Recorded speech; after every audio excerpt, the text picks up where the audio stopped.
السلام علیکم ورحمۃ اللہ وبرکاتہ۔ اللہ کے فضل اور اس کی توفیق سے آج ہم انشاءاللہ تعالی سورۃ البقرہ کی آیت نمبر 97 سے لے کے 100 تک پڑھیں گے۔ اعوذ باللہ من الشیطان الرجیم، بسم اللہ الرحمن الرحیم۔ قل، آپ کہہ دیجئے، من کانا، جو ہے، عدواً لجبریل، دشمن جبرائیل کا، فإنہ، تو بے شک اس نے، نزلہ، اس کو اتارا ہے، علی قلبک، تیرے دل پر، بإذن اللہ، اللہ کے حکم سے، مصدقا لما، تصدیق کرنے والا ہے اس کی جو، بین یدیہ، اس سے پہلے کتابیں نازل ہوئیں، وہدن، اور ہدایت، وبشریٰ، اور خوشخبری ہے، للمؤمنین، سب ایمان والوں کے لیے۔ من کانا، جو ہے، عدواً للہ، دشمن اللہ کا، وملائکتہ، اور اس کے فرشتوں کا، ورسلہ، اور اس کے رسولوں کا، وجبریل، اور جبرائیل، ومیکالا، اور میکائیل کا، وإن اللہ، تو بے شک اللہ بھی، عدواً للکافرین، دشمن ہے کافروں کا۔ وَلَقَدْ أَنزَلْنَا، اور البتہ تحقیق ہم نے نازل کی، الیک، آپ کی طرف، آیات بینات، واضح آیات، وما یکفر، اور نہیں انکار کرتے، بہا، ان کا، الا الفاسقون، مگر سب نافرمان۔ اوکلما، اور کیا جب بھی، عہدوا، ان سب نے عہد کیا، عہدن، کوئی عہد، تو نبذہ، اسے پھینک دیا، فریقن، ایک گروہ نے، منہم، ان میں سے، بل اکثرہم لا یؤمنون، بلکہ ان میں سے اکثر نہیں وہ سب ایمان لاتے۔ قل من کان عدواً لجبریل، اہل کتاب کے ایمان لانے کے بہت سے بہانے تھے، اور ان بہانوں میں سے ایک بہانہ ان کا یہاں پر بیان کیا جا رہا ہے کہ نعوذ باللہ وہ حضرت جبرائیل علیہ السلام کو اپنا دشمن سمجھتے تھے، تو کہتے تھے کہ جب وحی لانے والا فرشتہ جبرائیل ہے جو کہ ہمارا دشمن ہے، یہ عذاب کا پیغام لے کر آتا ہے، تو اس لیے ہم نے ایمان نہیں لانا۔ اگر تو کوئی اور فرشتہ ہوتا جو وحی لے کر آتا تو پھر ہم ایمان لے آتے۔ تو یہاں پر اللہ تعالیٰ نے اسی چیز کا تذکرہ کیا ہے کہ حضرت عبداللہ بن عباس رضی اللہ تعالیٰ عنہ فرماتے ہیں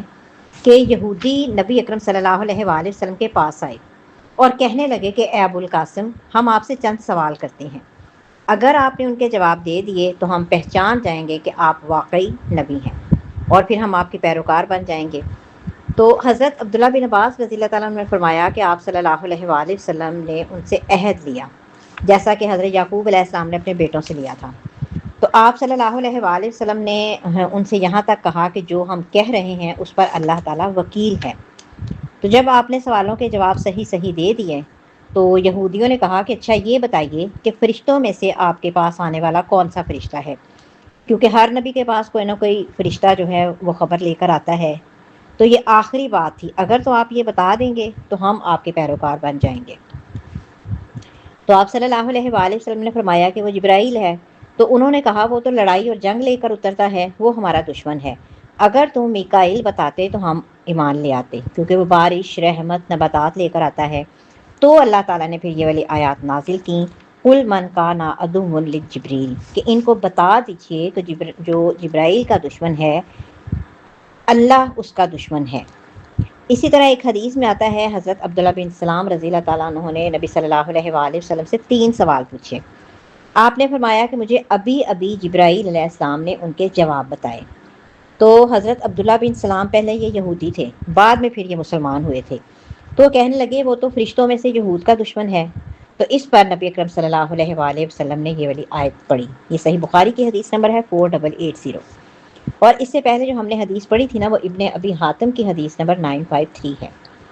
تو اللہ تعالیٰ نے یہاں پر بتایا کہ یہ جبرائیل علیہ السلام کے ساتھ دشمنی رکھ رہے ہیں، کہہ رہے ہیں کہ آپ پر وحی لے کر آنے والا فرشتہ جبرائیل ہے، تو اس وجہ سے ہم ایمان نہیں لاتے۔ تو ان کو بتائیے کہ سب سے پہلی بات تو یہ ہے کہ جبرائیل علیہ السلام کا تو اس میں کوئی کردار ہی نہیں ہے، وہ تو اللہ تعالیٰ کے حکم کے پابند ہیں۔ فَإِنَّهُ نَزَّلَهُ عَلَىٰ قَلْبِكَ بِإِذْنِ اللَّهِ، کہ وہ اپنی مرضی سے تو آپ کے پاس وحی لے کر نہیں آتے، تو ان کو تو اللہ تعالیٰ نے بھیجا ہے، وہ تو اللہ تعالیٰ کے حکم سے آئے ہیں، تو پھر تمہاری دشمنی جبرائیل سے تو نہ ہوئی، اللہ تعالیٰ سے ہوئی نا، کہ تم جس کے قاصد کو ٹھکرا رہے ہو اور جس کے قاصد سے دشمنی رکھ رہے ہو۔ اور دوسری بات یہ ہے کہ تم نے کیوں نہیں ماننا، یہ کتاب جو ہے کوئی تمہاری مخالفت والی تو نہیں ہے، مصدقا لما بین یدیہ، یہ کتاب انہی احکامات کی تصدیق کر رہی ہے جو پہلے سے ہی تمہارے پاس موجود ہیں۔ اور تمہاری کتابوں میں ہیں، انہی کی مزید وضاحت اور تصدیق یہ کتاب لے کر آئی ہے، تو پھر تم کس بنا پر ایمان نہیں لاؤ گے؟ اور پھر اسی کے ساتھ ساتھ یہ یاد رکھو کہ یہ کتاب ہدایت اور خوشخبری کا سرچشمہ بن کر آئی ہے ایمان والوں کے لیے، تو پھر تمہیں کیا مسئلہ ہے کہ تم اس کتاب پر ایمان نہیں لاؤ گے؟ یعنی اگر تم مان لیتے ہو تو یہ تو تمہیں جنت کی خوشخبریاں سنا رہا ہے۔ اس قرآن نے تو اپنے اندر ہدایت کا سامان رکھا ہوا ہے کہ جو بھی اس کے پیغامات کو قبول کرے گا وہ راہ راست پہ آ جائے گا، تو اس وجہ سے تم یہ کیسی عجیب بات کر رہے ہو؟ یاد رکھو، اللہ کے کسی ایک فرشتے سے دشمنی تمام فرشتوں سے دشمنی ہے۔ کہ تم کہہ رہے ہو کہ میکائیل تو ہم ایمان، اگر میکائیل ہوتے تو ہم ایمان لے آتے، جبرائیل آیا ہے تو ہم ایمان نہیں لانا ہم نے، تو یہ کیسی بات ہے؟ تو یاد رکھو، من کانا عدوا للہ، کہ جو اللہ کا دشمن ہے اس کے فرشتوں کا دشمن ہے، اس کے رسولوں کا دشمن ہے، جبرائیل اور میکائیل کا دشمن ہے، اللہ بھی ایسے کافروں کا دشمن ہے۔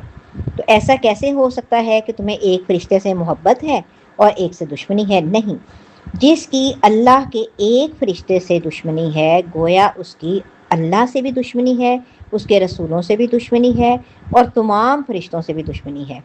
جس طرح ایک نبی کی تکذیب، ایک نبی کو جھٹلانا گویا کہ تمام انبیاء کو جھٹلانا ہے، تو فرشتوں کا بھی یہی معاملہ ہے۔ اس لیے اللہ تعالیٰ نے فرمایا کہ سنو، اگر تم میرے فرشتے کے بارے میں یہ الفاظ استعمال کر رہے ہو کہ تمہیں میرے فرشتے سے دشمنی ہے، تو یاد رکھو میں بھی تمہارا دشمن ہوں۔ اسی وجہ سے رسول اللہ صلی اللہ علیہ وآلہ وسلم نے فرمایا کہ اللہ تعالیٰ نے فرمایا کہ جس نے میرے کسی دوست سے دشمنی رکھی تو میں اس کے ساتھ اعلان جنگ کرتا ہوں۔ یہ صحیح بخاری کی حدیث نمبر ہے 6502۔ اللہ تعالیٰ ہمیں محفوظ فرمائے۔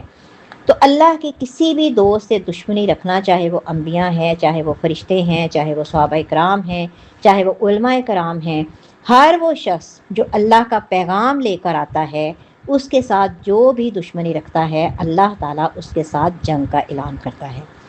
تو رب العالمین نے فرمایا کہ تمہاری یہ بات تمہارے اپنے لیے ہی وبال جان بن گئی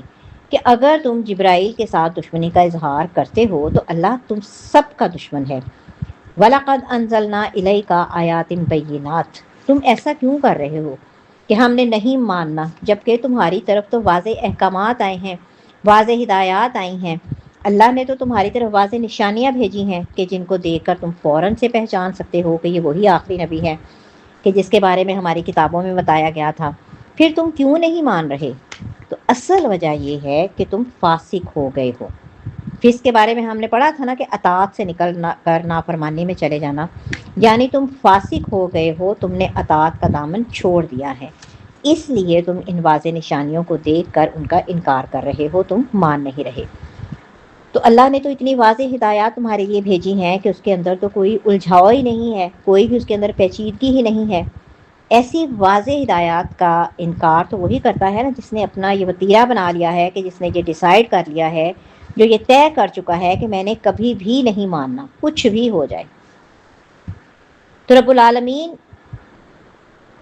نے نبی صلی اللہ علیہ وآلہ وسلم کو یہودیوں کی ایک اور بری عادت کے بارے میں بتایا کہ آپ بالکل ان کے بارے میں پریشان نہ ہوں، یہ ایسے بدبخت ہیں کہ انہوں نے جب بھی کوئی وعدہ کیا ہے نا انہوں نے اس وعدے کو توڑا ہے۔ اب آپ کے بارے میں بھی انہوں نے وعدہ کیا تھا کہ جب وہ آخری زمان پہ نبی کو بھیجے گا اللہ تعالیٰ ہماری اس کو بھیج کر ہماری مدد فرمائے گا۔ پیچھے ہم نے پڑھا تھا نا کہ یہ دعائیں کرتے ہوتے تھے کہ اللہ تعالیٰ اے اللہ آخری نبی کو بھیج کے ہمیں فتح دے، ہمیں کامیابی دے۔ تو اللہ تعالیٰ فرماتے ہیں کہ جب وہ نبی آیا ہے انہوں نے پہچاننے سے انکار کر دیا ہے، یعنی یہ اپنے اس وعدے سے مکر گئے ہیں۔ تو میرے نبی آپ نے پریشان نہیں ہونا، ان کا وتیرہ ہے، یہ ہمیشہ سے ہی ایسے ہیں کہ یہ جب بھی کوئی وعدہ کرتے ہیں یہ مکر جاتے ہیں۔ بل اکثرہم لا یؤمنون، بہت تھوڑے لوگ ایسے ہیں جو اس وعدے پر قائم رہتے ہیں، بلکہ ان کے اکثر ایسے ہیں جو ایمان نہیں لاتے۔ تو ظاہر ہے کہ جس کے پاس ایمان نہیں ہے اس کے پاس وعدے کی پاسداری بھی نہیں ہے۔ نبی صلی اللہ علیہ وآلہ وسلم نے فرمایا، یہ مسند احمد کی حدیث ہے کہ آپ نے فرمایا کہ اس شخص کا کوئی ایمان نہیں جس کے اندر امانت داری نہیں، اور اس شخص کا کوئی دین نہیں جس کے اندر عہد کی پاسداری نہیں۔ یہ صحیح حدیث ہے۔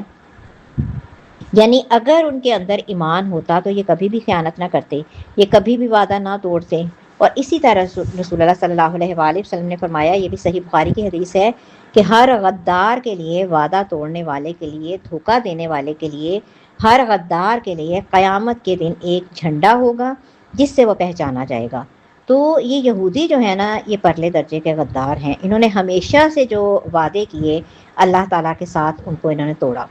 یہ احکامات اللہ تعالیٰ نے ہمارے لیے اس لیے بیان کیے کہ ہم ان کو سیکھ کر عبرت حاصل کریں اور ہم اپنی اصلاح کریں۔ تو اللہ تعالیٰ سے دعا ہے کہ اللہ تعالیٰ ہمیں سمجھنے کی توفیق عطا فرمائے، آمین یا رب العالمین۔